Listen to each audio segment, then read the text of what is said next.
John Massey coming out with just like the best advice, just best life advice, period. Save money. Just make sure you're always saving money. I'm going to forget the part about Mohawk because we're not saving money tonight. But save money, everybody. I'm Josh with On the Wrong Lead. We are going to be talking through this golden hour pick four for Saturday, taking your questions like we normally do. And I don't know. I have a fun little thing that we're going to try and do, a little audience participation here involving Woodbine Mohawk. So make sure you download those free PPs. All right, get your free PPs downloaded. John Massey, if you get a chance, toss that link up in chat. But we're gonna have a little fun with that. Let's start introducing some of the team here. Mark, Mr. Two Turns, Mr. My Twitter handle is probably gonna go out sometime in the middle of this. How are you doing, Mark? I'm doing good, man. Doing good. How are you? Good. We had some technical issues during our little pre-show, but we got to figure it out. Yeah, I think we're sorted out. Backup web camera. Hopefully it works the whole time. We'll see. It could be exciting. Yeah, the shirt looks good. Dude, these shirts are sharp. This new setup. This is just awesome. I love it. By far and away my favorite. Well, except for Chase's head. That's pretty stellar. Speaking of Chase's head, get the whole thing. My head belongs over your heart, Mark. In the moon. I had to break out the new shirt, man. I'm sorry. It's a I gotta say, as someone impartial who has nothing to do with this merch, it's a pretty sharp shirt. It's a really sharp shirt. This is coming from the guy who on a weekly basis would message me saying, how many shirts with my face did we sell this week? Man, I was kind of surprised I wasn't the top seller, and it kind of hurt my ego a little bit, but oh well. Brian. What? Hey. What is going on? How are we doing? I'm good. How are you? Well, you're like he was talking about ego, and then I was gonna go to Caleb because Caleb is the good-looking member of the bunch, depending on your tastes. And but I was like, man, we shouldn't fluff him up too much, So I went to the humblest of the group, the most toned down, and I don't know. You're kind of like the even keeled one here, Brian. So how are you doing? Well, you don't get to be a full-figured man by having an ego. You have to be down to earth, and that's me. Speaking of full-figured man, these fucking bottles are fucking tough to pour out of. So I'm gonna spill whiskey all over myself right now. That's pretty much the definition of a first world problem, isn't it? I mean, it is. My whiskey bottle is so big, I have a hard time pouring it. I think you should get a swizzle straw. Mr. First World Problem right here, Caleb. What's going on, Caleb? You got your heat fixed? Yeah, I got the heat fixed. Finally getting warm again, and this weather's been kind of wild. Brian's got the horses and snow going on in the background. That's pretty appropriate, so I kind of like that. I wish we had some snow oak lawn or something to run in, but that's all right. So, dude, I wish we had anything to run in. Yeah. Like this is nonsense, dude. I couldn't this is pretty much someone had posted on Twitter that this is like pandemic levels of racing now. We're down to like 4 tracks running this weekend, I think. Well, dude, Fawner Park opens this weekend, and I thought about recommending we do that as the preview show, but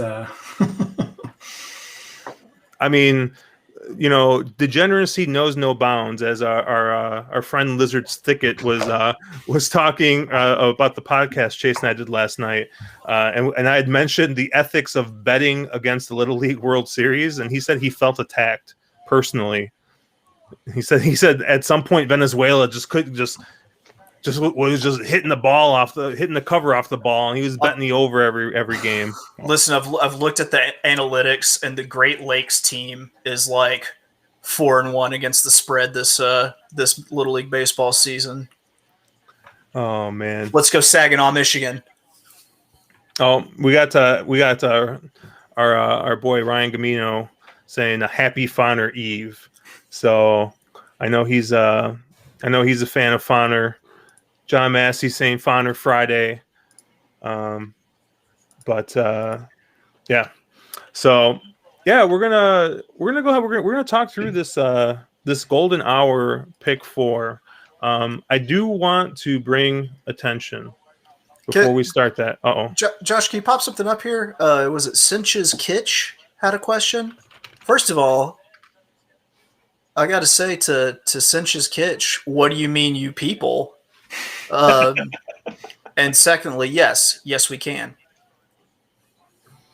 Oh goodness! It looks like Stephen Fox says he'll share his Little League World Series spreadsheet later. As a man of, please do not share that. That's the only edge we have in knowing how Japan's going to do against Venezuela. Yeah, I have kids to feed. Don't give that information out. I mean, it's not fair. The kid's got a great cutter. All right. So real quick, I want to bring everyone's attention. All right, we got about 30 minutes till post. Hold on. I think I'm correct here. Where is Woodbine Mohawk? 5 minutes? That can't be right. They only do like 5 minutes in between the races there. Okay, well, I got the wrong race. We got race 7 then, because it looks like race 6 is coming up. Hold on. Let me make sure that Naira isn't fucked up. No, it's not. Okay. Well, it looks like race 7, assuming that this post time is correct. It's race 6 coming up. Yeah. So we're gonna skip a race. So race 7, got the PPs up here. Looks like we got 8 or 7 horses. All right. So first person to give me the winner of race 7, Woodbine Mohawk, is gonna get a T-shirt. All right. So I want to see you guys put your heads together. Free PPs are available at Woodbine Mohawk's website. John Massey will give you the link, possibly. If not, it's in Discord. But whoever gives me the winner with an explanation, all right? I don't want to just see someone just tossing a bunch of numbers, all right? I want to see at least like 2 sentences explaining why you like the horse. And we'll take a look at them, and we'll see if we make a little money here on Woodbine Race 7. So... but let's actually get into the actual races that we're going to cover here. We're going to go ahead. Oh, that's not the right one. We're going to go ahead. We're going to start here. Santa Anita, race 8. It's first race of the golden hour. It's going to be on Saturday. I was very disappointed with this because they usually run the feature as the second to last race.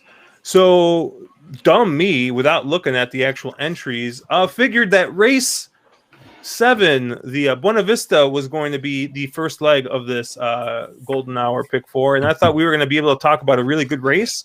And much to my surprise, this is the opposite of what I would consider a good race. We got maiden claimers, 30 grand. I mean, this is definitely a collection of horses that run, but I really don't got a lot of great things to say about any of the horses that have previously run in here. It looks like your morning line favorite is going to be the 10 Simmer Down at 2-1, probably based, at least on Brisnet, probably based off the fact that is got like the only speed figure in this group that is at or near the par. But generally in these kinds of races, and I know Caleb likes to talk about this, when this kind of stuff happens, I like to just like stay away from a lot of these horses that have run, 3, 4, 5, 6 times, and maybe take a look at some new shooters. Looking at this race, I actually ended up going 3 wide here, and I did not use the 10 here. Kind of looking at it from a pace perspective, you have this weird situation where I think you have a lot of horses that just do not have a very established run style. You get this all the time in maiden races. But generally, when you get a big group of loser horses, like you have like some kind of pace scenario just kind of drawn up in your head. I mean, gun to my head, if I had to pick a leader, I'd probably pick the 3. But you know, I don't really know. This pace scenario is murky at best, and I really just don't like most of the horses in this race. So I ended up actually going with the 3, who I think is probably going to be your leader here. And that's going to be Varoma here for Tiago Pereira. This might be, I haven't looked at the rest of the card, but this might be the one race, you know, per card that Tiago likes to come in and just like fuck up sequences.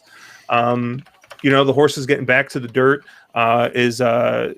you know, where at least pace figure wise, this horse seemed like he fit, you know, faded a little bit down the stretch, but maybe, hey, you know, getting a little bit more seasoning in it. Maybe he'll hang on here.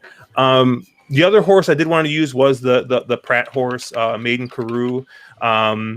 Once again, I'm kind of sticking with, you know, slightly lightly raced horses. This horse has improved each time. I mean, has also dropped in class each time. So maybe this horse is just, you know, one drop in class away from being competitive. I am. You know, I'm not really in love with either of these horses. I just like them better than the 10. And then I think I'm going to take a shot too with the 1, Painter's Love, the first time starter with Jessica Pfeiffer. You know, David Holman's debuting at Maiden Claiming is hitting at 27%. So he tends to place his horses pretty well. The horse hasn't exactly been working out that great, but I'm gonna spread a little bit here, go 3 wide, and I'm gonna go ahead. I'm gonna use this one here as well. So I'm gonna be 1, 3, 4, and this leg. Mark, what are you thinking? Yeah, I think when I look at a race like this, you know, obviously whip rolls in California, and also just with how Santa Anita plays, you want that forwardly placed horse. You mentioned the 3, Varoma, and I think Varoma is a horse that on paper makes a ton of sense. Getting some class relief here, dropping down, but you know, and will have a distinct pace advantage, should get super loose. But man, I just hate this horse. I hate the type of horse that, you know, okay, we've tried 6 furlongs twice, horse has been on the engine both times and just stopped. And I don't think this is the type of horse that class relief, you know, getting a little easier company really moves up a huge amount. So, you know, I think honestly, you were talking about the 10. I think Varoma, the 3, ends up going off your favorite. Just on the, you know, Tego, loose speed, with how the track plays, a lot of things there that sort of, you know, I think in a race that is sort of a, I don't know, you know, a spready type race, I would imagine the 3 goes off your favorite. I do agree with you about the 4, Maiden Carew, again, a horse that's getting a tiny bit of class relief. You know, blinks go back on. I would expect this horse to be a little more forwardly placed than last out. Peter Miller's 24% first blinks. He's also 40% this meet when he's got Pratt up. So, you know, a lot of things to like about Maiden Carew. And the other horse that I sort of leaned on was, again, you mentioned 10s, Simmer Down, Eric Allenwood up. She's been given some really decent mounts for really decent rides for a jock that's getting terrible mounts on the meet. Again, this is another one that gets a little class relief. Seems like a horse that she, you know, this is a probably easier race, and you know this one can actually get the distance. Didn't run terrible last out at a mile. You know, second off the barn change, and it wouldn't surprise me if Ryan Hansen moves this one up. And again, not to rehash horses that we've already talked about. I think that the Pfeiffer horse is super interesting at a touch of a price. You know, she's the type of jock that you know, she's got a little bit of, I don't know, maybe a Paco or a Kendrick type of vibe to her. She's going to be forwardly placed, and she's going to be aggressive. She's going to put her horses, especially given whip rolls and how the track plays, get them in a spot where they're you know, likely to fire and likely to run their best race. So wouldn't surprise me if Painter's Love at a bit of a price, you know, could sort of steal this and what is pretty much a terrible field. Yeah, and I forgot to do this for me, but if you guys are watching, you know, we got Mark's ticket up here. I want to give a little bit of a caveat to these tickets that we are posting. We tried to stay skinny on these tickets. I think my ticket is probably pretty close to the way I play, but everyone knows, you know, I tend to play more caveman, more, one ticket. Sometimes I play 2 tickets, emphasizing, my A's. But I know like Mark, Caleb, Bryan, for the most part. I know Chase is pretty similar to me in ticket construction, but the other guys, they'll probably be tossing in other horses that aren't on these tickets, and I'm sure they'll talk about them as well. But we got some tickets we just tossed together just in case people kind of wanted to see where we were thinking or where we're kind of going to go skinny. I'll toss my ticket up real quick too. As you see, I'm 134 here. Mark and I are both single to the 8 next race, which is real interesting. But especially because a certain person who will be named later really hates that horse. So, Chase, what do you got for us here? I kind of agree with everyone. It's going to be a pretty murky pace setup. If I had to pick, I went 3-4-10 here. If I had to pick a favorite, it's more than going to be the 4 with Pratt up for Peter Miller. I like the with these murky pace setups, I kind of tend to defer to early speed. So the addition of blinks on this is pretty attractive to me. Also, we've talked about the whip rule a lot. So with Santa Anita, I always kind of go into it with the mindset that I want forwardly placed horses. I also tend to go into maiden races with the mindset that I want forwardly placed horses because, as I've said a few times, I feel that the ability to pass horses is a learned skill that most first timers or maidens kind of have to develop. So that's where I really want that early speed. Is the 10 and also eligible? Am I reading that right? No, the 10's in. Okay, I'm thinking of a different race, but 10 looks strong also. But if we're looking at early speed, I feel like 10 is going to have to really move to clear that field. Whereas a horse like the 3 or the 4 really kind of have the benefit of that inside draw. So thinking of early speed, thinking of trainers trying different things to get horses in the winner's circle, like changing equipment, really kind of landed me on that 4. But on my ticket, I'm 3-4-10. Bryan, what are you thinking?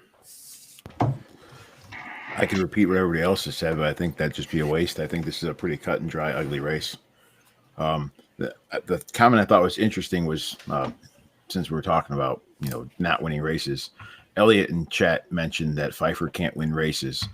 And we're sitting here talking about a super apprentice jockey in Emily Ellingwood, who just broke her maiden this last week. So keep that in mind. I do think the 10, even with a inexperienced jockey, is getting the super weight allowance here. You notice it's 111 pounds. Horse had the highest last race speed rating, technically has a slight drop in class here, and his second time Lasix here. And I do think the competition last race might have been a little bit tougher than the horse is going to face today. So wouldn't surprise me if this 10 wins at a very short price. I think the only thing I'll hold value is the fact that Ellingwood is aboard. With that being said, I do have the 4 as my top pick here for reasons that you guys have already talked on. Chase hit it perfectly. The addition of blinkers here, I think the 4 is going to be in a great spot. And if I've got to choose between Emily Ellingwood or Flavian Pratt for Peter Miller, I'm going to take Flavian today, or Saturday rather. Caleb, it looks like you are kind of the one that kind of linked all these other tickets together. Well, so I sent a typo in the ticket I sent. Oh no! I actually don't have the 10. I actually meant to use the 9 instead. Okay. I don't want to get in the way of you guys all, jerk each other off over the top 3 chalks in this race. But I'm going to have to probably say, Flavian Pratt's probably going to be your favorite. It's Pratt, it's Miller, the horse fits on figs. Those are just horses I don't really like. It should have ran better than it did last time. It was even money. Maybe it wasn't going to beat the winner, but it should have definitely beat the 10 at that point, who was getting pretty tired late and couldn't even get in the same zip code. It's a horse that I'll let beat me. I'm much more interested in the 10 It's a horse that I probably will use. I won't have the 4 anywhere. But Emily Ellingwood, I mean, I'm sure she's a nice girl and probably a competent jockey. But like Chase said a couple of streams ago about a different jockey, Emily Ellingwood's the kind of jockey I want to win for me at 10-1, not the kind of jockey that I want to bet is the 2-1 favorite from the far outside post going a mile at Santa Anita. That first turn comes up on you quick. This horse, needs to be forwardly placed. I like her. She could win, but it's not a horse that I'm interested in as the favorite or second choice here. I do agree with I think everybody who had the 1 and the 3 here. The 3 is, if you look at the trainer stats on the 3 for pretty much every angle in his race, sprint to route, sprint route, first route, the numbers are kind of insane. So there's really nothing to really creative there. The 1 we've already talked about. There's some really good win early pedigree on this one. The Dam won her debut. She also went on to win a stakes race and had wins over dirt and turf, actually. And 3 of 8 siblings to race won their debut. So there's some pretty good win early pedigree here for a guy that does pretty good with first-time starters in maiden claiming races. So I do kind of like this one here. But the horse that I was kind of back and forth on the A-B line as far as ticket construction goes was this 9. And the horse looked horrible in her first 2 starts. I played the race on January 23rd. I had this horse nowhere. And she actually ran a really nice race. I mean, if you look at the fractions there, they went 24-1 and 48-2, but that's not a mile. That's 6.5 furlongs. I mean, that's glacial slow at any track, much less Santa Anita, where it's hard to close anyway. And I was really impressed by the way this horse was able to break from the rail, which the rail has not been good at Santa Anita sprints. Kind of get shuffled all the way back to last, tip out, pass a few horses, then dart down to the fence late. She had a huge gallop out. She passed up the winner easily and was taking another lap. And I really think this horse is going to appreciate the stretch out in distance. She's got the 2 6-furlong works to try to build some stamina here. So, I know Ellingwood gets off, but I'm not really going to lose sleep over losing Emily Ellingwood as my jockey. So this is the horse here that I think in a bad race with some questionable favorites, this is the price horse that I'd probably be most interested in. Like I said, come ticket time, is she an A or a B? I mean, I don't know. But it's a horse that I wanted to talk about at the very least because I think that this horse could run a nice race. Yeah, I'm taking a look at chat, and it looks like Elliot here. He's agreeing with the 4. Pratt has been hot. Yeah, I think if you're playing connections, I mean, I think 4 makes a ton of sense here. Probably makes the most sense because they're actual legitimate connections with Gary Barber owned. Is it Peter Miller trained, and you got Flavian Pratt aboard. Probably this horse will be your favorite, I would think, Mark, with those connections. That wouldn't surprise me. Yeah, it wouldn't surprise me. You're probably, in hindsight, you're probably right. 4 probably ends up taking more money here just on the connections. And people, again, I think looking at it like we do, where nobody has a strong opinion, everybody is sort of trying to figure out where to go, and people are going to go to the known trainer and known jock. And I did see that comment on the 5 Copper Wings. I would love this horse. This is the kind of price that you want to get into if you could have gotten any other jockey. Over 32 jockey just does nothing for me. And one over 32 jockey who's been riding terrible at the meet. But this is a horse that got mugged coming out of the gate, beaten around, and has every excuse not to run well at that Los Al race in December. A little bit of a break, been freshened up, staying at the same level and coming back here. It's the kind of, in a race where we're all sitting here, and I don't think anybody loves any of the horses we're picking. We're just picking what are the logical winners here. This is the kind of horse that you go, it's a fresh face. It's a horse that has tons of upside. And we don't really know what's there yet. And those are interesting types of horses, especially at the type of morning line you're getting. But again, I would hope to see some jock that isn't atrociously bad take some interest. Yeah, so I kind of just tossed up a consensus ticket here, and I know my face is blocked, but whatever. And so I kind of had our consensus top 3 here as 3, 4, 10. So honestly, the more I look at it, I mean, I might even just maybe try and single this 4 and maybe up my base a little bit because I don't know. This is just a really tough race with just all of this just like shit in here. But maybe the four is the one. The 4 is probably the most consistent horse in here, speed figure wise. Maybe that's where you go if you're going to try and get real skinny. But Hey, Josh. What's up?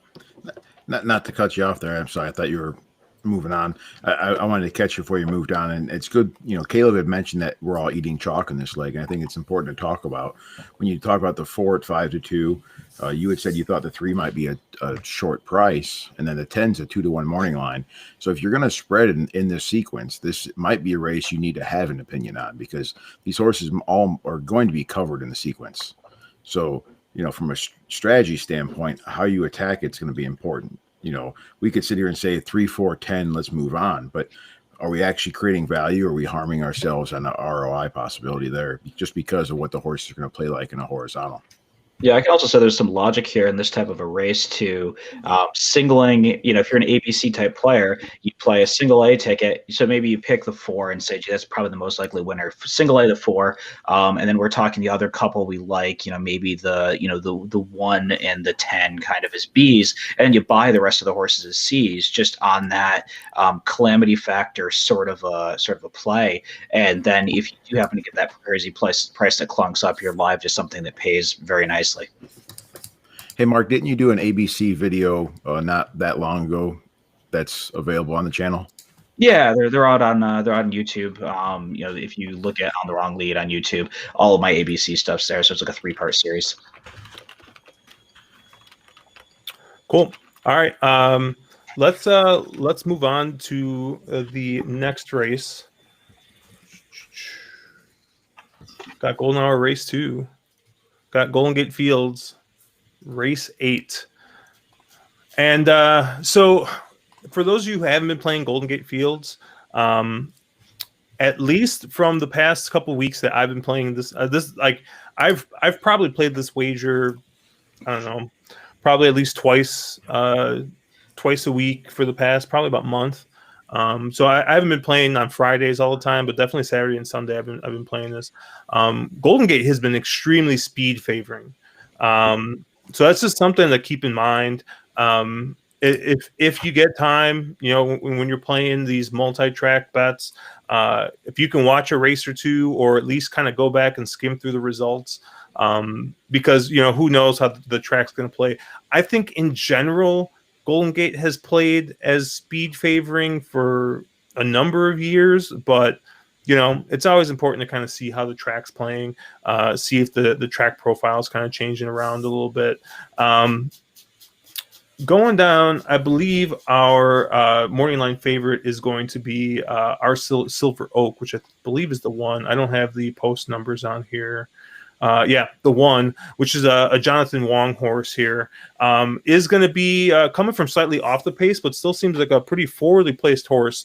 And it's kind of always important, at least to me. Like one of the first things I do when I look at a race is I look to see who the favorite is, and kind of see how the favorite is going to be placed, and then kind of see, hey, is this horse going to have an uphill battle? Is this horse going to be along the track profile? And that's kind of how I'm figure out who's going to be a favorite I try to play against or that I include. In this case, I am actually fading that horse. I'm fading a couple of the other short prices, and I'm going to be a lone single here. I believe Caleb called this out earlier. He said this was the horse that Josh is going to go broke on. 100% the guarantee. That's the 8 horse, Kono. We got the E8 designation, which is one of my favorite things to bet. Pretty much any day of the week. But at a speed favoring track, this horse has gotten the lead at Golden Gate the 2 of the last 3 times it's run, and is 2 for 3 last 3 times out at Golden Gate. The horse seems to like Golden Gate. I really can't see anything with the way the track has been playing. I can't see this horse is going to get the right trip. This horse is going to get out to the lead, and we're going to hope that the speed carries him. Now, I am definitely hoping that this horse doesn't decide to do what he did last time, which is open up by 10 lengths at first call, because that I don't know if this horse has got that kind of speed.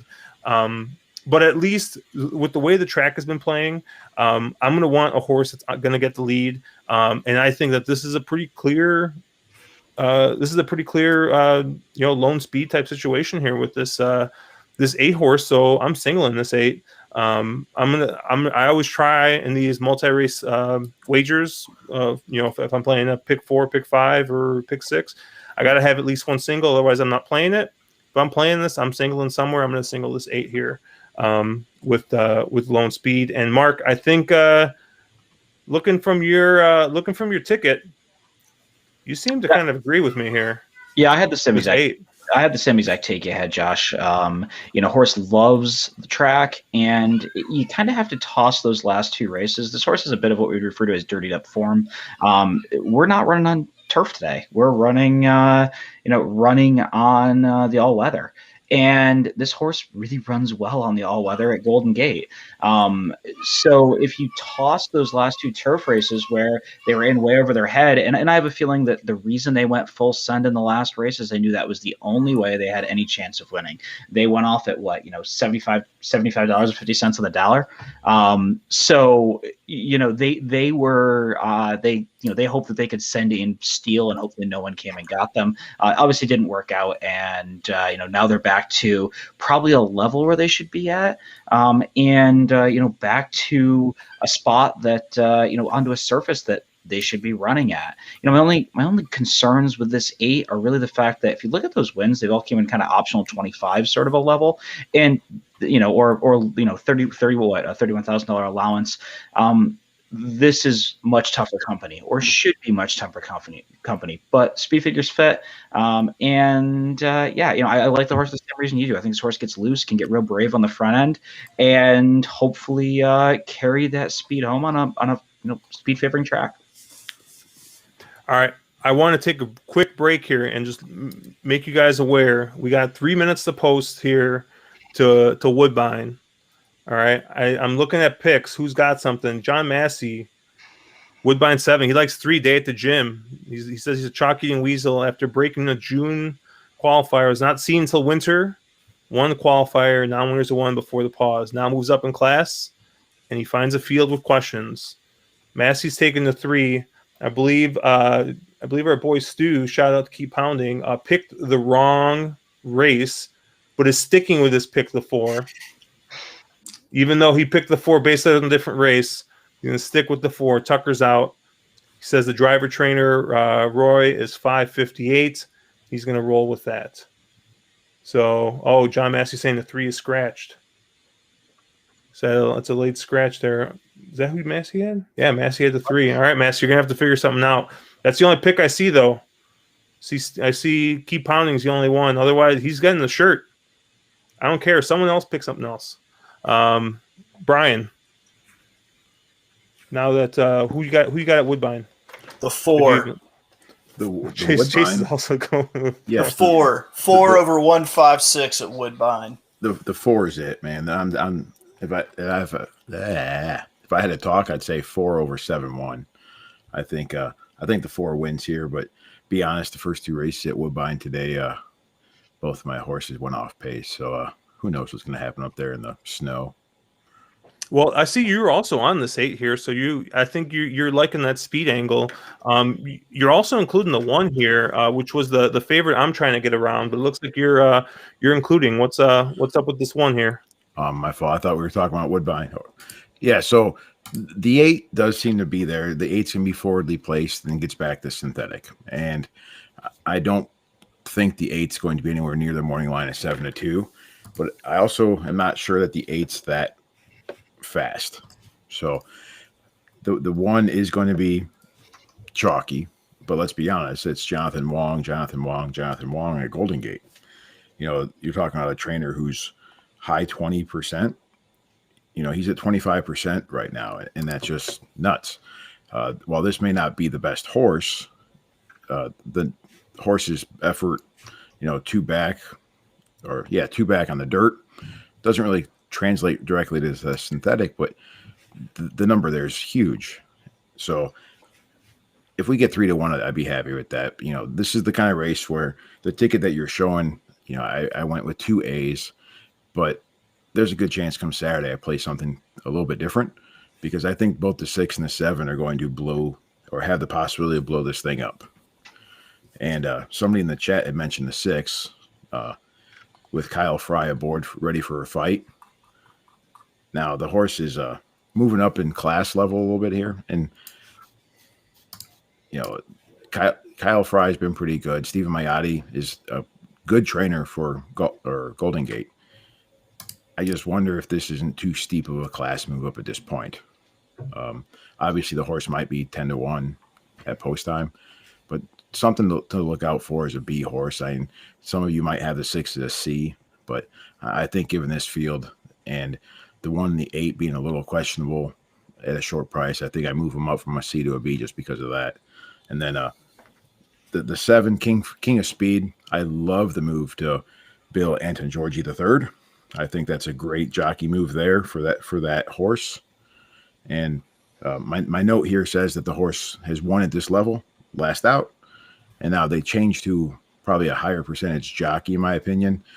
You're going to get a great trip, and the 7 should be able to set a perfect stalking trip behind either the 1 or the 8, whoever ends up going out front, and might get first move on the rest of them. Why is the horse King of Speed ring a bell? For some reason, I thought it was a horse a long time ago. Really? For some reason, I thought he was a horse that ran at Los Al, but I'm looking back, I don't see any Los Al. Remember that's that real short period of time, which it seems like forever ago, but was just last year, huh? When all the Santa Anita turf horses were shipping into Los Al to run those hooks. For some reason, I thought King of Speed was one of them, but I'm guessing not. It looks like I must be mistaken. But Chase, so I saw Chase was giving out some advice because it looks like Jared Bush was asking about Santa Anita race 3 tomorrow. I know you, Chase. This was a nice little segue to kind of plug tomorrow for you. You're going to be on America's Best Racing again. You're going to be covering some races. You guys covering Santa Anita tomorrow? Yeah, what we're trying to do is kind of bounce around all over the place. Anything that's running from that 3 Eastern to 4:30 Eastern window, we're just kind of OTBing it with seeing what's coming up to post next. So there's a chance that we could cover that 3rd race at Santa Anita. We'll probably be looking at Aqueduct, Fairgrounds, Gulfstream, Tampa, any place that might be running tomorrow. So if you're able to watch, please check us out on the. It'll be on my Twitter. It'll be on the ABR Live Twitter, and it'll also be on the. Excuse me. What time? 3 Eastern, 2 Central, until roughly 4:30. That's what I had written down, but I wanted to make sure. So, but you're up. What are you thinking here, Chase? Let me pull your ticket back up. It looks like you were 3 wide here with the 3, 5, and 8. You love speed just like I do, so I knew you were going to have the 8. I knew Caleb was going to be the only one not on the 8. So, talk to me about these. Talk to me about this 3 here. This 3, it looks like it's going to be a nice, juicy price. Yeah, I'm actually really excited about this 3. Granted, the horse hangs like a chandelier, but I feel like that 8, especially if the 8 can't really get out there and wire this field, might give 3 more power to him, the setup. When it comes to all-weather tracks, I actually pay a little bit closer attention to pedigree. And I usually kind of go to that blood horse top sires list and look at the all weather ratings. And Slews Tis Now is actually by number of wins, I think it's 12th in the sire rankings. It's going to get the setup. It put up a pretty big effort, granted against weaker in the last one, and just got nipped. I kind of think I like the move that they're actually moving this horse up in class. And I really think that it's going to get the setup and could really come home at a great price. It seems to be doing its best riding with the Roscoe on. And also like that it's the second off the layoff. And I mean, the horse has a history of winning on all weather as well as at the distance. So I definitely love the value there. I can see the point in others, especially the 8 that Josh likes, because that definitely looks like speed of speed. But I think that this 3, more power to him, most definitely is going to be competitive in this race. And I mean, if it doesn't win, I would love to use this horse in the exotics. All right, looks like we're off here at Woodbine. John Massey was not lying when he said that it was like snowing like crazy. These freaking standard breds, dude, they just like don't give a fuck, huh? I know Hawthorne loves to run in it, but looks like this 7 is going to skid out to the lead, and looks like 4 is going to sit a nice trip here. So I think our boy KP is on the 4 here. Just kind of looking back through chat. Steven said he's on the 8. And John Massey tossed another horse out. Did he say the 5? Yeah, 5 at Mohawk. So I'm keeping an eye on that. But Caleb, I don't know what this means, but someone said they'll be at Funky 554 if you want to meet up and smoke some parliaments. You know what that is? Yeah, if you don't know, you're not ready. Oh no, that's no good.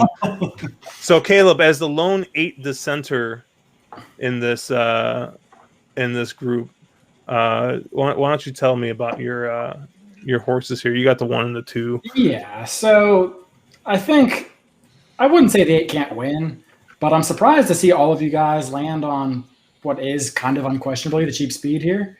I mean, you can argue he was in over his head in the last 2, but he's certainly facing tougher than he was in any of those other starts, in those optional 25 non-winners of 1 or the allowance races.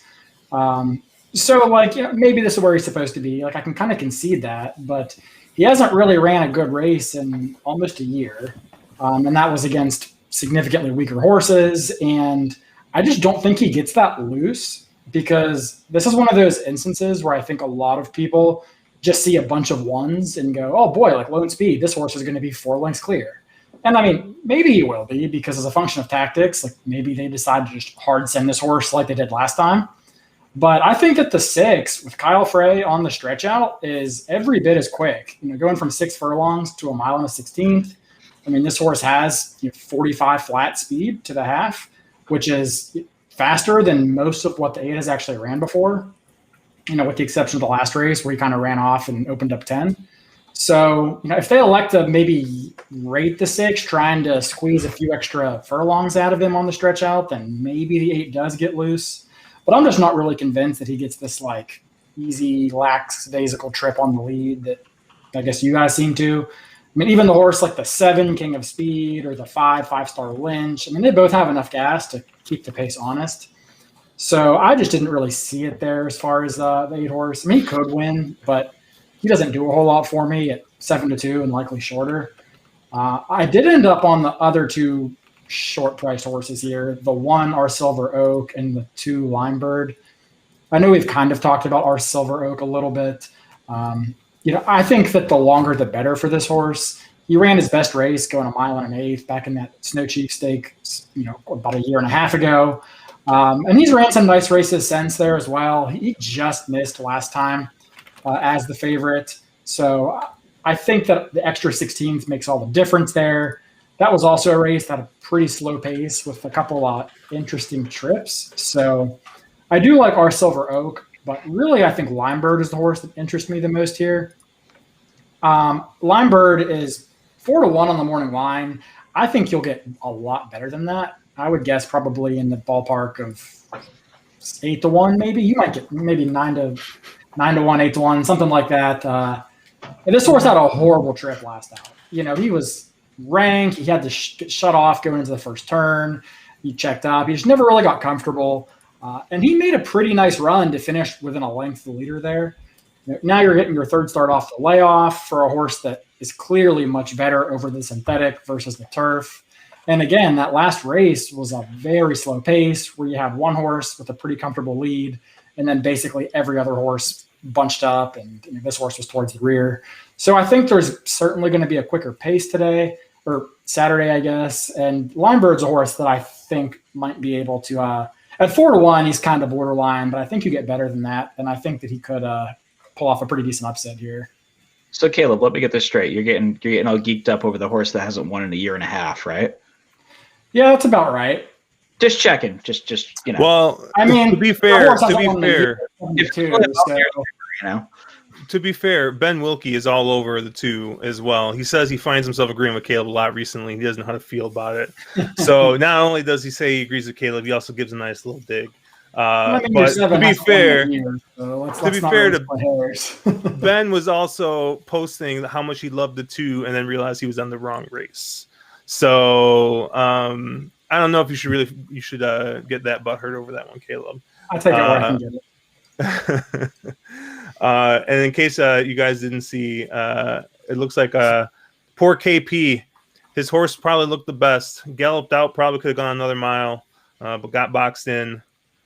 And like, really, I don't know why I thought this was going to end any differently, but free T-shirt winner, Mr. Sweet Sassy John Massey with that 5, getting that closing late on the outside, no snow in its face. Just hit me up on Discord. Send me your address and I'll and size, and I'll send I got a shirt coming out to you. Did I miss anyone this time before I move on to the next race? Because I know I skipped over Bryan that one time last week, and now it's like been sitting in the back of my head this whole time. So for our consensus ticket here, oh please no cheap speed. Oh no, I got the 1 and the 8 as our consensus picks here, which is pretty chalky. Like I said, I'm singling the 8 here. And I kind of wish this was like the last race so I could play like a golden hour double into it. But alas, it is not. I just got to jump in. Our consensus ticket so far is the top 3 betting choices with the top 2 betting choices. Yeah. We're better than this, please. Yeah, I don't know what's going on here. I do. You're using all the chalks and ignoring me, but it's fine. I mean, like I guess that's what ends up happening, right? When you kind of just like take like cherry pick who's got what picks. Yeah. But democracy will never work. I mean, Caleb's got a point though. This is a race where you could take a hard stand against the 8 and probably the 1, and look to create something in a sequence here with this race. And the 6, the 7, Caleb made a great argument for the 2. All these courses are going to give you prices and probably add a lot of value to the sequence. Bryan, did you give out an $89 winner last weekend at some point? Oh, I don't remember. Someone, Jared saying, let me thank Bryan for the $89 winner last weekend. Moonlights at Fairgrounds cleared $5,000 on that pick. Man, how do I not remember that one? You do this so often, Bryan, where you're giving out bombs. So no, I mean that par for the course with you. Is that kind of like the movie Old School, where Will Ferrell gets up there and he like gives that like great debate, and he's just like, what happened? I blacked out. I blacked out. That's kind of what I'm thinking, because I've got to look up. I got to look at my notes right now, because we talked about Fairgrounds, and I am drawing a complete blank on what I had marked down for the $89 winner. All right, race 11. I'm going to look at it, Jared. I'll get back to you. It'd be funny if it was like a pick that like Trusty gave out instead, and not you. That would have been good. Well, you know what? Trusty gives out picks like that all the time, so it would not surprise me one bit. Yeah. Let's move on here to race 3. Santa Anita. We got race 9. Oh, Captivating Moon. Oh, yeah. Okay. Oh, Captivating Moon. There you go. Wasn't Caleb on that horse as well? No. Shut up, Mark. Give me one. I didn't give him up. I think that was all. I mean, I liked him, but I don't think I gave him out on stream. That was all Bryan. So, all right, race 3 here. We got the 6.5 furlong turf allowance race. Like I said, I don't know what the fuck they were thinking. Like this, I don't know. The way that they have these races set up for this golden hour is just kind of, it's different than what they've done before. So I was kind of surprised here what they were doing. But let me scroll down here. So I'm pretty sure I think our 1 is the favorite here, right? The the Pratt horse. Cruel Intention at 5-2. Let's take a look. I don't think I actually used this horse, but ran second in the allowance last race at 6 furlongs with Ricardo Gonzalez aboard as a short price favorite. But looks like he's going to come back here again. Same class. So I know this is there's not really a moving class here for this horse. So it'll be interesting to see what the line actually ends up on that horse, because you got a couple of horses dropping out of stakes company. You got a couple of state breds, moving up in class. So you got a lot of class movement, and you got a horse that's going to be your favorite that's not moving at all. Bryan, how did you kind of see this one? All right, sorry about that. So big surprise, we're gonna all talk about Bob Baffert and Flavian Pratt here, right? Seems to be the par for the course. What I was trying to take a different approach in this race completely. I think I like the two here, Coast of Roan, Juan Hernandez, and Doug O'Neill. I think this horse is going to be able to sit close enough to the lead that the 10 and the 11 will probably be able to set the pace a little bit. And the 2 should be able, like I said, be close enough to make a move. And Juan Hernandez has proven he can be intelligent on a ride and make sure he doesn't get caught in trouble when he's in mid-pack or something like that. And this horse should get the first move on all the closers in this field. Obviously, a 6.5 furlong sprint on the turf at Santa Anita, you don't want to be too far back. You're probably thinking maybe 3-4 lengths from the leader at the half and no further back than that. And I think a lot of people are going to look at Fantastic Day as the type of horse that's going to close here, or even this Cruel Intention. And I just don't think I can support a Baffert on the turf that isn't going to be lone speed or some crazy situation. So I'll let Bob Baffert at 2-1 beat me if he beats me. But I do have it on my ticket because I like to win. But with how the track's probably going to be playing by the time we get to the sequence, a very strong argument to get around the 1. So Coast of Roan would be where I'm going to go. And then I actually am very intrigued by this Argentinian horse, Southern horse, the 6. Obviously, we've never seen what it's done. And coming in, I got to scroll in my PPs here, so sorry about that. Yeah, coming in from Ireland, it looks like. Probably above some level, there where it was racing. I hate to say it's class relief coming to Santa Anita. I'm not sure where it's at, but the layoff, John Sadler, and he's got Van Dyke aboard, tells me the horse is probably going to be live. Gets Lasix for the first time ever, and we know how Lasix works with European horses when they come over here. So the horse is probably going to be pretty lively and at a nice price. Other than that, this is the kind of race where I could go five deep, because even after I toss out the Baffert, you sit there and you look at this 3 best chance, and is that horse the speed of the speed? And I'm going to let somebody else take that one on because, last out, this horse looked like it could be the speed of the speed. And can Tyler Bays get loose? But, I'm sure somebody else in this field or in this chat is going to have an opinion on these speed horses and be able to dissect them a little bit clearer. Yeah, there's actually some interesting stuff coming from the chat here. Our boy KP, Mr. Favorite getting boxed in by 3 other horses. He's looking at the 6 and 10 here. He thinks the 10 makes the most sense probably, but 6 is interesting with some monster Timeform US figures in those Argentinian races. He says he's going to need to check the works on that. And then Elliot's going ahead and mentioning that 6, 7, and 8 are the best holes at Santa Anita to look for Juan or Abel in those spots. So thinks that the outside posts are probably going to be good here, which looks like Symphonic, Cool as Ever, and your 6 horse Southern horse there. Caleb, I did see in our private chat you said something about possibly just leaving if anyone picked the Baffert turf horse, and it looks like I know. Let me check the other tickets. Okay, no one else has the Baffert turf horse here, but it looks like you're on the 3 and the 6 here. I am, yeah. And man, I'm so glad that Baffert horse. Sure, it can win, but that is not a horse you want as a favorite or at all, really. I mean, Baffert himself will tell you he doesn't know how to train turf horses. He doesn't get sent turf horses. If he puts them on turf, it's because he can't get them to win on dirt. So, I mean, that horse could win, but last time sort of feels like the time there. So I use the 3 and the 6 here, kind of like Josh said. It's interesting because Santa Anita added the turf chute this year, so they can run turf sprints at 6 and 6.5 furlongs. They're not down the hill anymore. So 6 furlong turf sprints have really played pretty kindly to sprinters like 5.5 furlong sprinters stretching out. But the 6.5 furlong turf sprints have really played a lot better towards milers cutting back, believe it or not, or horses that maybe can't quite go a mile but have that stamina.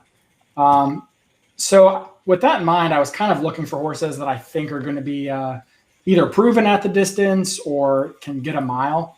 So the 3 horse is kind of the first one. This horse ran a nice race in a comeback effort last time off the big layoff, going 6 furlongs, was able to rate just off the pace and then win going away. The race 2 back in that optional 80, that was a live field. I mean, Margot's Boy and Indian Peak are both legit stakes horses on the turf in the West Coast. And this horse, wasn't beaten by much, only 2 lengths in that heat. So I think that this horse really is going to take a big step forward here, second off the layoff. He likes Santa Anita. He gets a mile.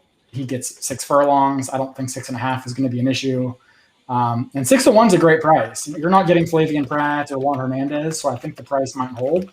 But Tyler Bates isn't my favorite, but he's serviceable enough at times. So I like the 3 here quite a bit.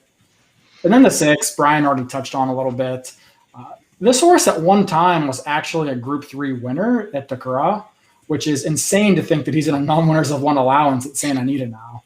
But something clearly went very wrong with this horse. After that Group 3 win, he missed almost a year, and then he only had 4 starts in all of last year. They weren't poor efforts by any stretch. The only bad race he really ran was over the soft going last time out, which he may just not have cared for. And he gets Lasix here today for John Sadler, who does respectably well at horses shipping in from overseas. So, again, these European imports, I'm never really worried about the distance for them because due to the undulating tracks and the hills and the heavy going, they're generally more fit than American horses, even if it is a stretch out in the distance. So I'm not too worried about that. I am a little bit concerned about the fact Drayden gets up. That's not one of Sadler's go-to jocks. So I'm a little bit concerned as to how live this one really might be. But given some of those, the back class he carries in here and some of the older races he was running, at 6 to 1, this is another horse that I think is super interesting here. Hey, Josh. Yeah. I hate to jump ship real quick, but I want to interrupt right now because I know this is going to affect everybody that's watching and everybody on our stream. Rispoli just tweeted out he's not being allowed to ride in the Saudi Cup. He didn't give any clear-cut reasons. He said that there's something with the organization that he was not sure what happened, but he will not have any mounts in Saudi Arabia. So that's something I wanted to get out right away. He just tweeted it 19 minutes ago. So hopefully we'll I wonder if they're with their upholding. Isn't he suspended from Santa Anita? I think he was, but I can't imagine it carries across continents. I don't know. Wouldn't it be funny? My guess is he probably tested positive for corona or something. Well, if you remember, Mike Smith's suspension carried back with him from Dubai or Saudi Arabia last year. I forget which one. Rad's suspension last year carried back from Ascot to the U.S. as well. So they normally do cross jurisdiction, but that's crazy. That's massive. I think that's why none of the jocks go to Hong Kong anymore because they always get suspended. So sorry to interrupt. I just wanted to get that out right away. That was pretty interesting news. Yeah. Also, Caleb, I think you might have read the PP wrong. He didn't win a grade 3 at Curragh. He finished 7th and 6th. Oh, Bresnet always aligns them kind of goofy. Maybe I'm looking at it. Was that the Argentinian race that he won? He didn't run. He didn't run terribly at the Cur on that stakes. He was six but by only 2 3/4 lengths. So it wasn't like he got blown out of the water. He was at least competitive. Okay. Yeah, I think Brisnet kind of aligns them off kilter, so I must have misaligned that. I don't like him as much, honestly, given that, but nevertheless, I think he's interesting. So I think Bryan mentioned the one horse I have that's kind of the different one on my ticket, he didn't think that this horse could close. I'm actually going to go ahead and take the shot and have this horse on my ticket because I think it could close. It's the 4 Fantastic Day. It's shipping in from Turf Paradise. There's all sorts of things that tell me that I'm going to be able to get a great price on this horse. Mainly that it's shipping from Turf Paradise. It's kind of a unknown trainer for the circuit. Doesn't really train too many horses in the United States or at Santa Anita, but it's a 25. He's a 25% trainer this year with a big sample size. 37% with a big sample size when he has horses that won their last race. And there's a little bit of turf pedigree for Fantastic Day. I mean, not a ton, but the dam has spat out one turf winner out of her 4 winners that she's produced. I'm not a huge fan of, like I just mentioned to Jared Bush in chat. I'm not the hugest fan of horses coming off of bullets, but I am a big fan of horses running their second race off of a bullet training tab. So I really like this horse as, there is a ton of speed here. The other ones, everyone mentioned, I pretty much agree with, but this is my contrarian pick with this 4 Fantastic Day that I feel like, I think it was Ryder Dave who taught me crazy shit always happens in the last race at Santa Anita, which is kind of like, in your hometown saying, what they say about the weather here. If you wait a minute, well, crazy shit happens in the last race of the day at almost every track. So, yeah, Fantastic Day is one that I'm most definitely going to include on my ticket out of the hopes that it can close into a pretty hot pace. Hey, it's a stakes winner. Won a stakes at Grants Pass.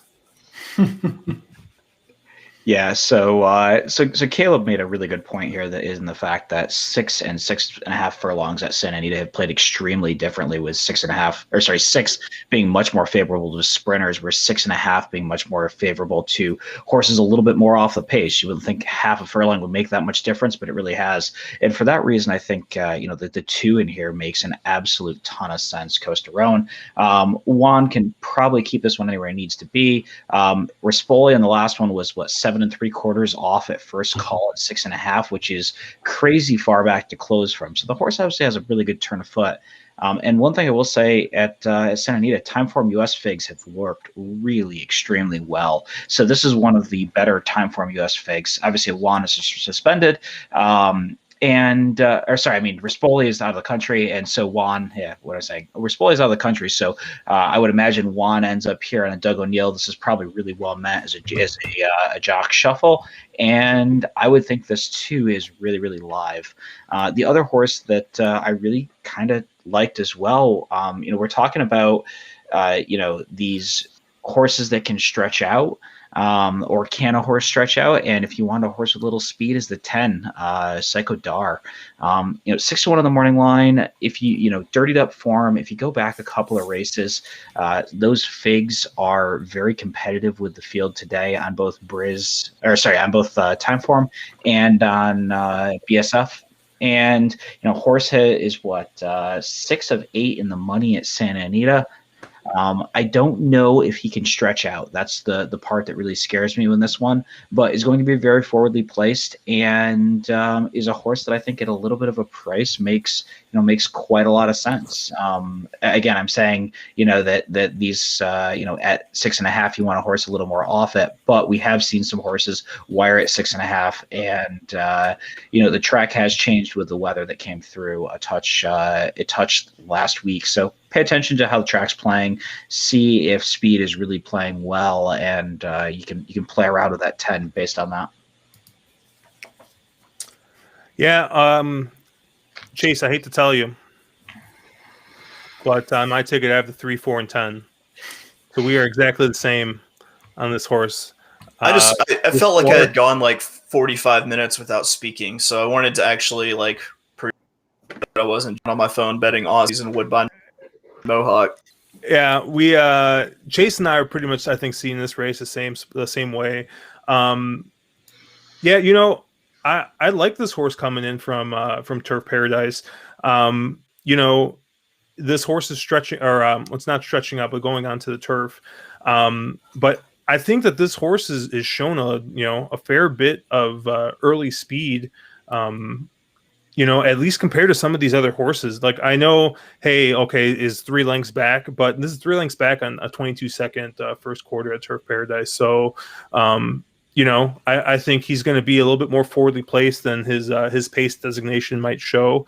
I definitely think that the speed figure is severely inflated, but it's Medaglia d'Oro, so this horse will be fine on either surface, especially sprinting. So I think this horse is going to be fine on the turf. I'm actually a little interested. Gets Mario Gutierrez, who is fine. Like he doesn't really move the needle either way. I think for me, as a positive or negative. So I kind of agree with Chase. I think you're going to get a good price on this horse.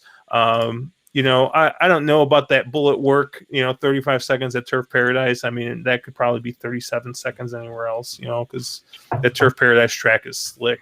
But other horses that everyone else already talked about, the 3 best chance.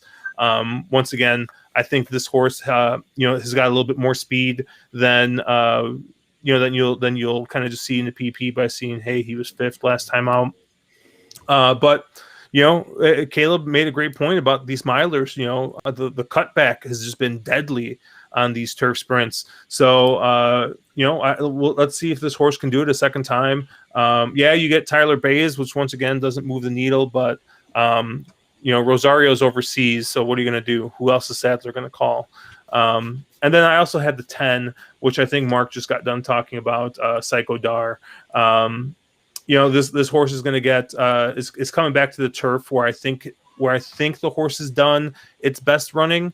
Didn't embarrass himself at Los Al and that state bred, but that Santa Anita sprint race left a lot to be desired. So they're putting him back on the turf.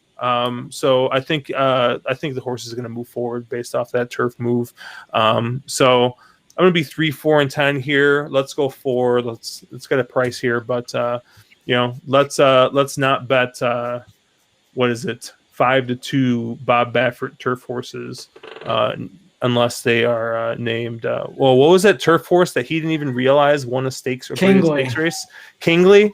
Yeah, they called him. They're like, "Oh, wait, he won." And so that was pretty good. So before we move on to our last race here, I need to talk about this because it looks like Road Warrior has to go.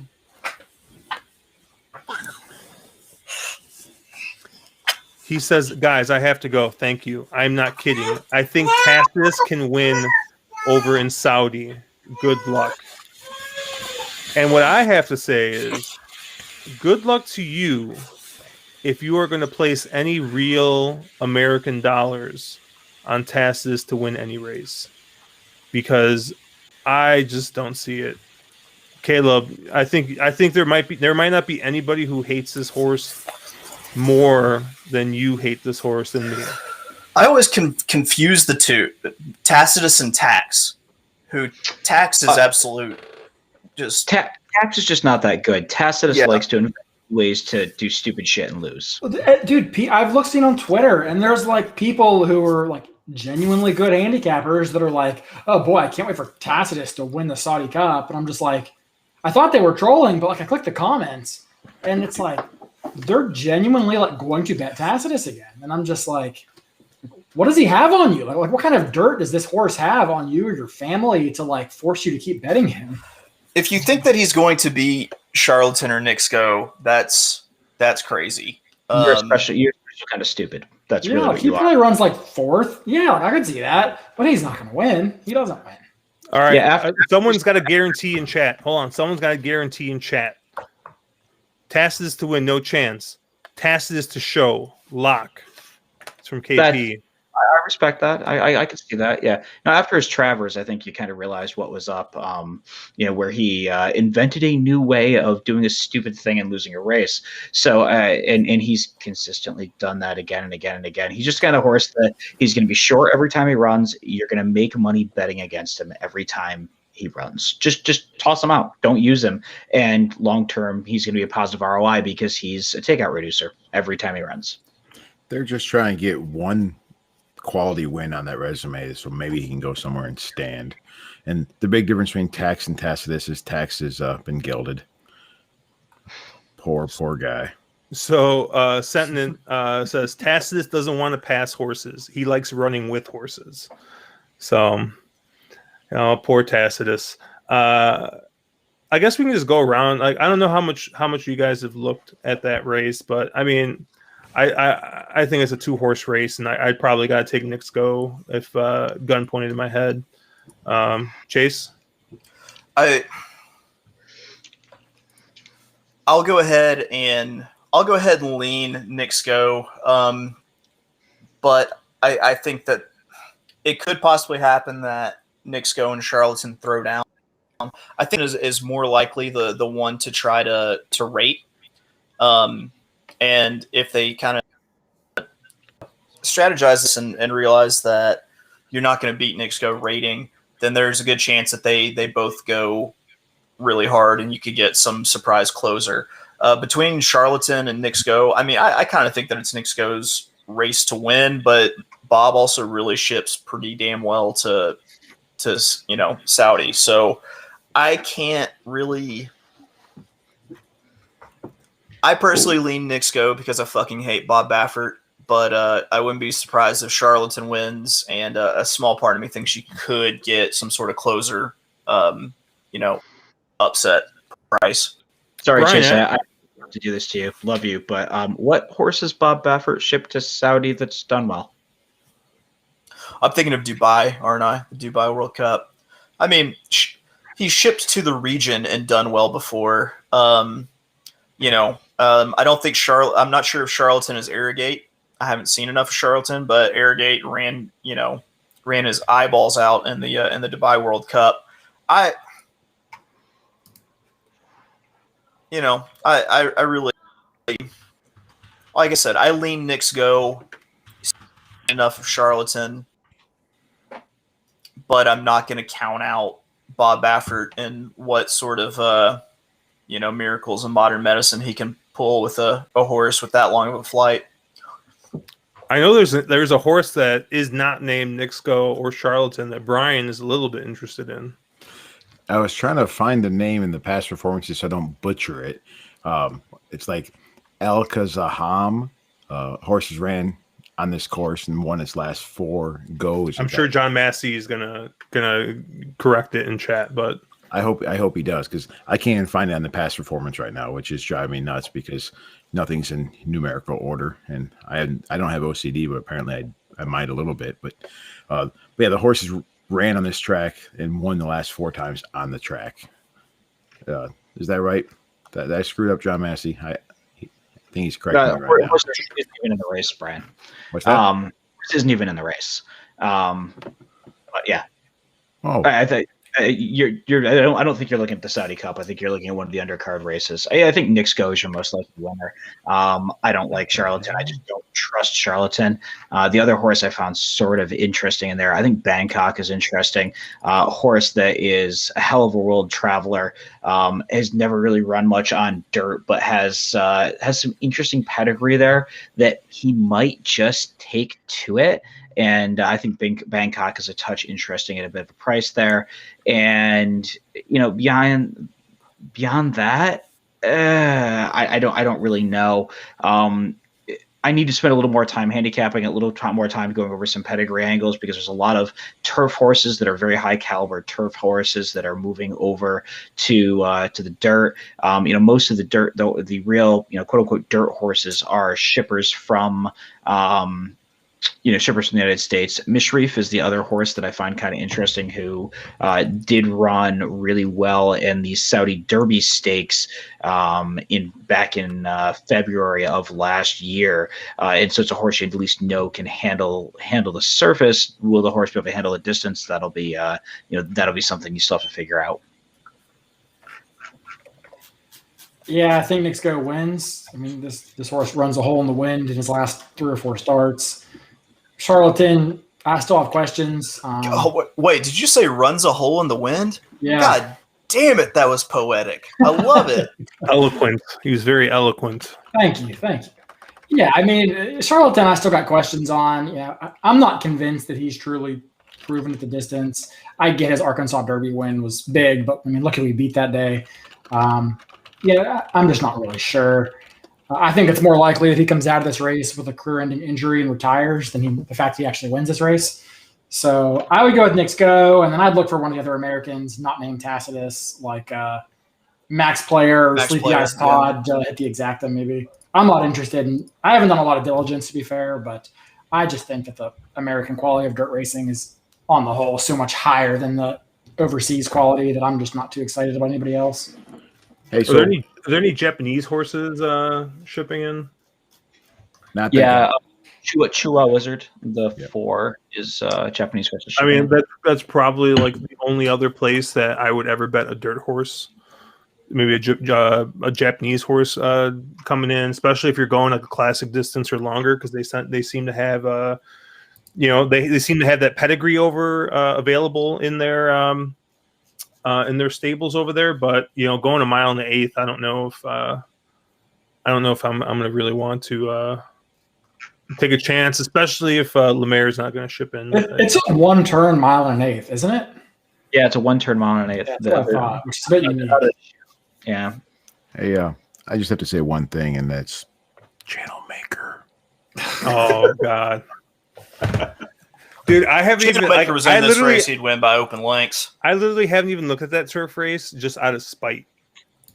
Oh no, I don't have a good other reason, just out of spite. That race is crazy deep, and as much as it pains me to say, Channel Maker just towers over that field. He should win it, but he'll find a way to lose. Yeah. So yeah, sorry about my babbling a few minutes ago. I had looked at entries as of this afternoon, and the info that I had emailed to me was way wrong. It still showed 20 entries for the Saudi Cup. So I was way screwed. Well, you probably had like the nominations or something like that. Yeah, it was emailed to me with the titles of performances and entries, and it was not correct. So my fault.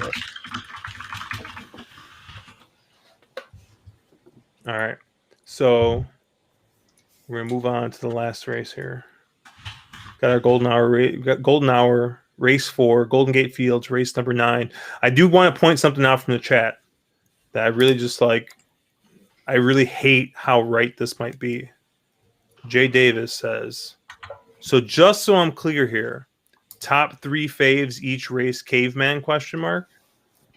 Oh, now. Sorry, go go ahead, Bryan. Oh, I've got a 20-1 and a 30-1 on my. I mean, he may not be wrong though, but let's be honest here, so everybody's well aware of it. It was a struggle to find a races or a sequence to actually have a show about this week, right? With the cancellations, the racing that we're getting in California is not exactly stellar, and California's been a little chalky lately. So, in all fairness, we may see a chalky sequence. What's really funny is we probably, I think Caleb had mentioned this to me off air. He's like, wow, you really happened to pick probably the worst golden hour sequence that we've had all year. And like, I kind of have to agree with him. Like, it kind of sucks. I had a couple other ideas of stuff to do this week. I thought it'd be fun to play a little Sam Houston and just bullshit and talk, kind of talk about other races outside of it. And then, we just kind of got hammered with cancellations. So I figured we would talk about this sequence mostly for a couple things for people who maybe are beginners or newer to the game. The reason I love this bet so much is twofold. One, you got the high base amount. You got $1 base amount. Now, if you're somebody who plays small like me, or smaller, I guess if you look at my total handle, I really don't play small anymore. But I mean, I try to play smaller tickets. You're like, oh crap, like that's going to double the price of my tickets. And it's like, yeah, it's going to double the price of your tickets, which means you have to make better decisions. You can't just go 4 wide, 5 wide in a race without making tough decisions in other legs. But to kind of counter that, it's low takeout. And the great thing about low takeout is low takeout just bumps all the payouts up a little bit. So you got a high base wager, you got a low takeout. I mean, how many times, Caleb, have we looked at the payout for this and just been like shocked, where we thought like the payout would be like 2/3 or half of what it actually was? Oh yeah, look at last week. We had 1 bomb, 2 favorites, and like a second or third choice, and it paid like 7,000. Yeah.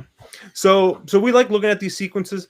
Like honestly, like yeah, okay, if we have the top choices in each of it, like even if it chalks out, like I'll be honest with you, it's probably still going to pay a couple hundred, which is just nuts. So yeah, like it sucks. When as a whole, all 5 of us put our tickets together, it looks pretty chalky.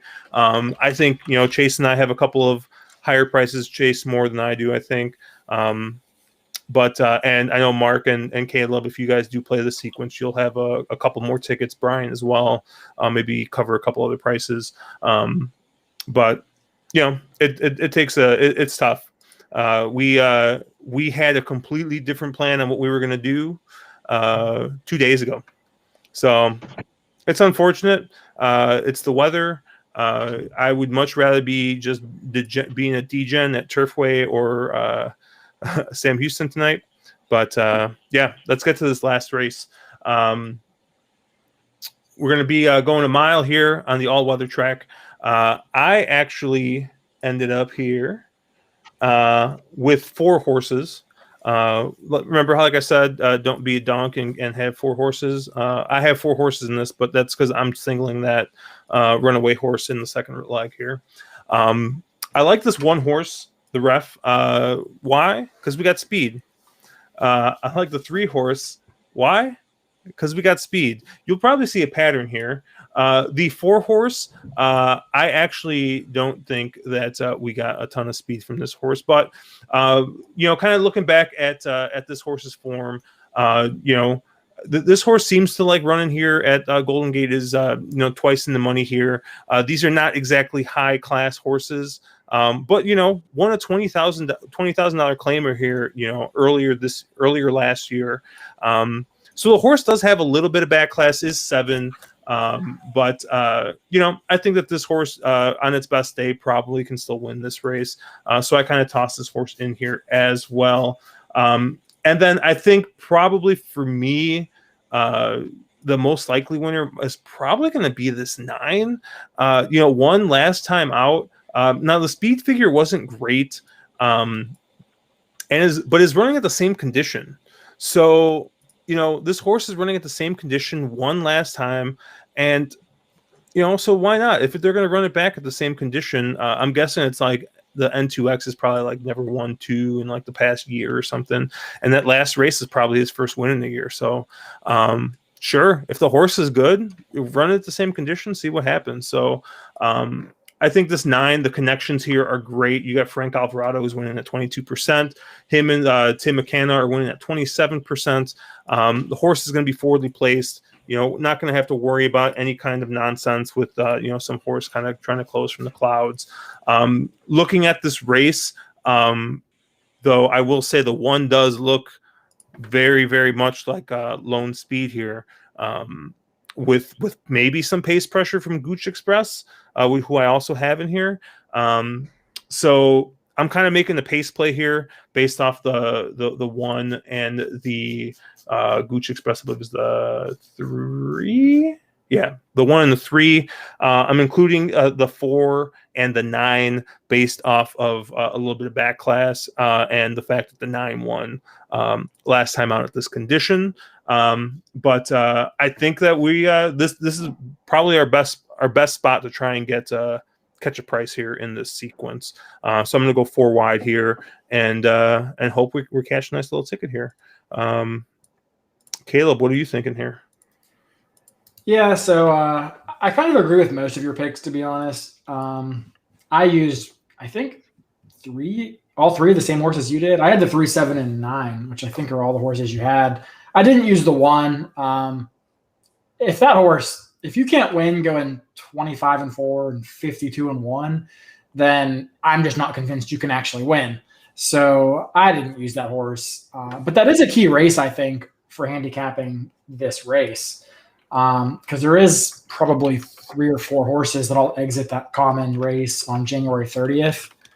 So I almost was tempted to toss everybody out of that race because it came back really slow. The pace was slow. Nobody really made an impressive move.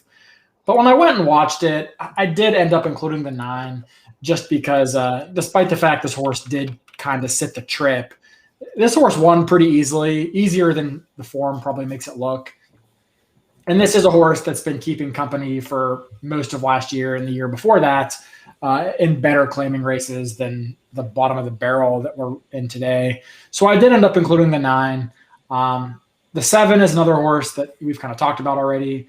The horse has some recency, which a few others really don't in here. That last race was actually pretty good. Max in a Million came back to just miss, I think, at last week's Golden Hour pick 4. And that was an $8,000 claiming race. So, that race is fairly strong, compared to what we're seeing here. I think the class drop fits on the 7. And then the other horse I used was the 3. The 3 here kind of looks a little out of it, but 15-1, none of the favorites do a ton for me here. 15-1 makes this horse really interesting. They put the blinkers on for the last 2 starts, and both of those paces that this horse was kind of setting or chasing were really fast. I mean, I already talked about the one horse went 52 and change to the half last time. Well, this horse went 47-4 and 46-4 in his last 2 starts, which is, just very, very, very fast for Golden Gate Fields. Really fast anywhere for a mile for the most part. So, I thought that the blinkers coming off here should help this horse to settle a little bit more. This trainer has good numbers taking the blinks off. And this is a horse that I think might be sitting that kind of second or third pocket trip behind the 1 horse who probably gets first run. And maybe him with the 9 both get first run here. And I don't see this race totally coming back to closers. So I wanted somebody that could maybe be within striking distance going into the far turn. So I ended up on the 3. It's not a high confidence play, but it is a horse here that I thought have a good chance to outrun his odds at 15-1. Mark, what are you thinking? Honestly, I'm very much in agreement with what Josh had here. I didn't love the 3 as much as you or Caleb did, but sort of 149 on top. But again, this is the type of race where I would rather be skinnier and earlier legs and buy this race. This is the type of race where it wouldn't surprise me if the favorite wins. It wouldn't surprise me if a 30-1 wins. I thought when I sort of approach a race, I try to figure out what's the best horse in the race and what's the worst horse in the race, and then what's that disparity between the best and the worst. And in this race, I think that disparity is very, very, very tight. So, I put up, in the ticket that you posted, I'm 6 deep here, and I could have just as easily hit the all button and probably been even happier. It's just kind of the race where I want a lot of coverage. I think I had the 1, the 4, the 9 is my A's, the 2, the 7, and the 8 is my B's. But, see how the track's playing. But, again, you're talking horses that, we're looking at a lot of horses, claiming 32, non-winners of 2 this year. Horses that, we're talking a lot of 4 for 61 horses, 2 for 22s, 8 for 57s. We're not talking horses here that like to win races. And we're not talking, horses that there's any real quality here. So these are the types of races that I like to have a lot of coverage in. Chase? You kind of covered it. I want the speed of the ref, the 1. And then if I'm going to pick another horse, it's honestly going to stay pretty chalky. It's weird that it's a $3,200 claimer, but I honestly felt a little bit more confident in this race than some of the other races. I mean, the other ones were maidens also, but yeah, this one, I felt like the ref probably is going to get out on the lead and really kind of stretch this field. And if he does and can't really do the job, then I want the 7 lifeline. You guys are spreading it out. I'm trying to get. I took more of the opposite approach of let me try to get to this last race alive when going 3 deep for 3 legs. So yeah, I like the ref, and especially at that 10-1 price. The horse could definitely get out and kind of path if there's a section of the track that's not playing so well for the Golden Gate track. There, I see a little bit of distorted humor on top for the ref, which I believe I'll have to check is a pretty good all-weather sire. Pretty good, everything sire. And then, the other one, you have a Tap It Baby that should definitely be well and, come closing. So, Kyle Fry's a strong jockey on Lifeline, does pretty well. And the trainer for Lifeline also has been performing pretty well at Golden Gate. So I decided to keep it simple and kind of skinny it out a little bit, especially since I'd gone so wide in the first 3 legs with 1 and 7. Bryan, close us out. So I think the ticket I gave you, I was 7 and 9 here. And after listening to everybody talk and go through, I think when Saturday comes, that ticket will not look like 7 and 9. I think there's a strong argument here for fading both of them on this approach. But, I selected them originally because I thought the 7 was going to be able to sit the trip behind the 1, honestly. My initial thought was, okay, the 1's going to be the speed. Look like some cheap speed on their $3,000 claimers. So I was like, all right, I don't think a horse is going to finish. So that's how I originally got in the 7 and 9. But, maybe one of these horses coming off the layoff actually bring a value here. And Mark might have the right idea being spread here a little bit. But I think if I was going to spread, I've got to toss whoever I think is going to be the chalk, and try and find a price in this particular leg. And if I'm doing that, I'd probably key most of my tickets around Tink's Twirl, the 4. I think the horse technically is getting a drop in class here. Had some turf races recently and comes back to artificial here. So I'm a little curious to see why they're doing it. Why were they on turf and what are they doing here? But it's a $6,000 horse. They're just searching for a paycheck, I think. The horse does seem to be the most consistent in performances. And, this might be the kind of race where the 4 can actually just get up at a price. But, you all pretty much hit it. The ref is the speed of the race. And 10-1 morning line, there's no way you see that, in my opinion.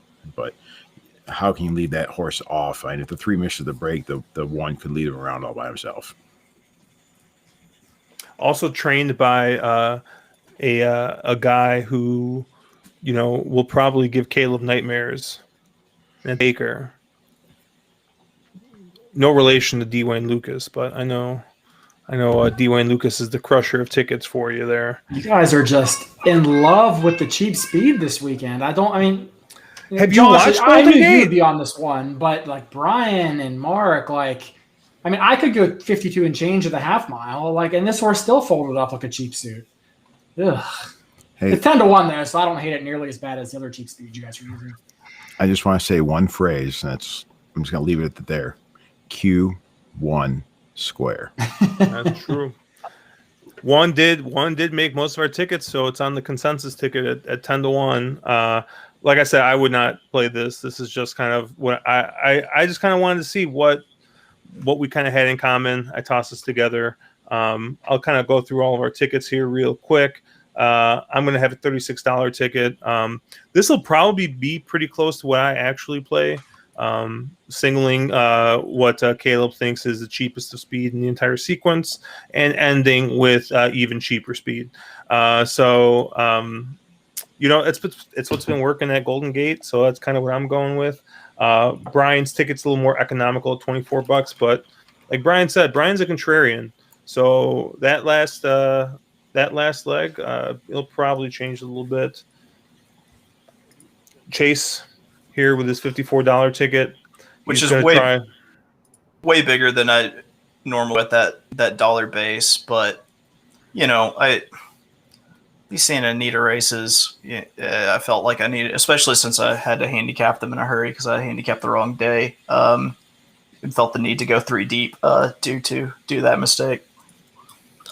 Mark also being economical here with $24, also singling the 8, just like me, singling what is often referred to as the Josh horse.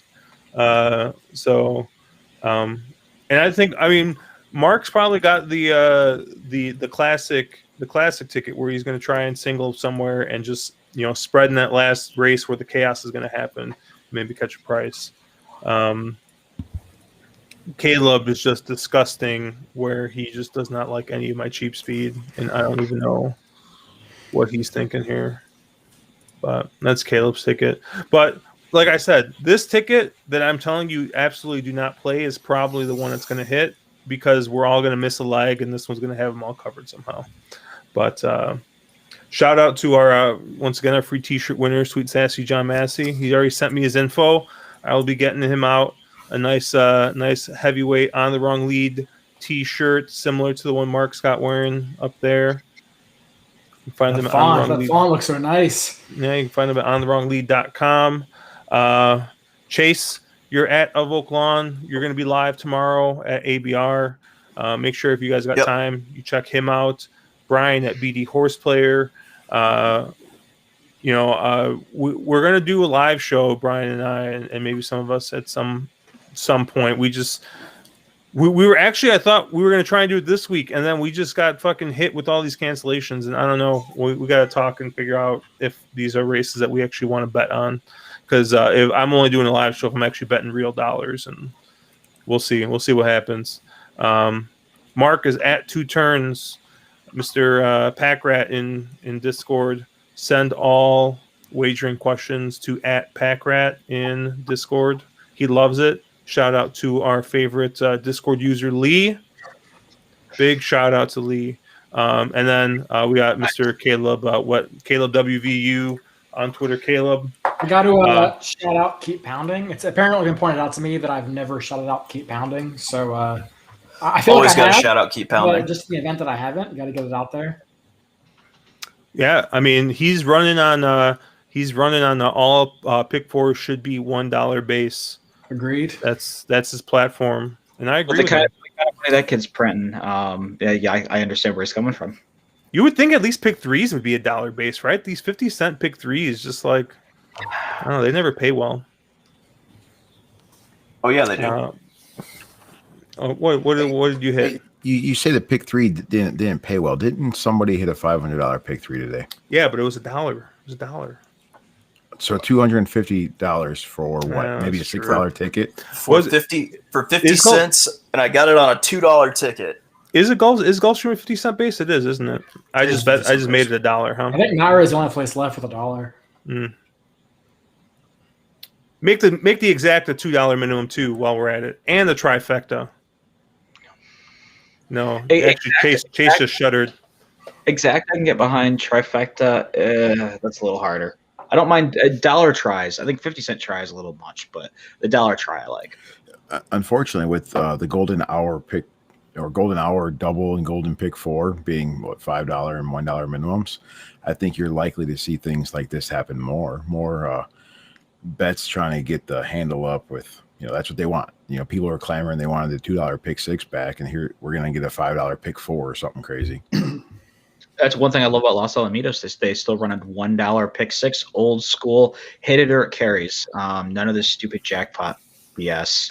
So. Yeah, I kind of always said, since we're talking about these higher base, I'd always kind of said that I thought a 50-cent pick 6 would do well. I think Sam Houston ended up rolling out a 50-cent pick 6. I don't know how they're doing. I know it's a 12% takeout. So, Sam Houston's always good for playing horizontals at. But I know Naira has been doing the 20-cent pick 6, and it's been a mandatory payout every day. How's their handle? Has their handle been good on that still? Handle's been pretty solid when you take into account the fact that it's in January and February where they've had a million snow delays, they have terrible fields, and pretty off weather. So I think it's been a pretty successful adventure. It's something I wish they would keep the rest of the year. I think you bring that kind of wager to a Saratoga where you can, get some massive handle behind it, and you're going to get some stupid payouts, with big fields, or even Belmont. John Massey's asking, is Sammy 50 cent or 20 cent? I think it's 50 cent. Yeah, they were a 20-cent jackpot before. They went to a 50-cent conventional this year. Yeah, I don't know. Like I was all about low minimums, but like it just makes sense because like I even often find myself playing pick fours and pick threes, like not for 50 cents, for $1, because I always just think like if I'm not gonna play it for at least somewhat of a leverage, like I'm not gonna get a payout. So paid off today. So. But yeah, that's going to do it for us. You can catch us at ontherwronglead.com, wrong_lead on Twitter. Obviously, you guys have our YouTube. And we will catch you guys later.